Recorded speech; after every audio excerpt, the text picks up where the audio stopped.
ഗ്രാനിയെ മാത്രമേ വിളിച്ചിട്ടുള്ളെന്ന് തോന്നുന്നു. ഗ്രാനി മാത്രമേ ഉള്ളെന്ന് തോന്നുന്നു എനിക്ക് ഈ ഗെയിമിൽ. അതിൻ്റെ ഒരു ഓപ്ഷൻ കണ്ടായിരുന്നു, അത് തന്നെയാണോന്ന് അറിഞ്ഞുകൂടാ. സോ ഇവിടെ ഒരു സംഭവമുണ്ട്, ഇത് ചെയ്താൽ ആരെങ്കിലുമൊക്കെ വരും ഇങ്ങോട്ട്. നോക്കാവേ.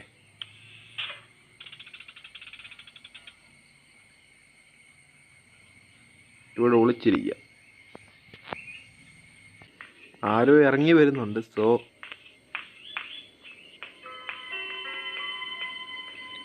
ഗ്രാൻഡ്മ പുള്ളിക്കാരത്തെ മണ്ടയിലോട്ട് പോയപ്പോൾ നമുക്ക് ഇതുവഴി ഞാൻ കയറിപ്പം.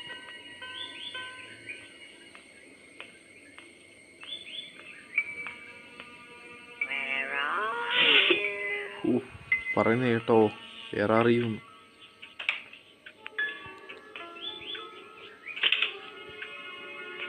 സോ ഇവിടെ എന്തുവാ വേണ്ടത്? ഇപ്പം വരും.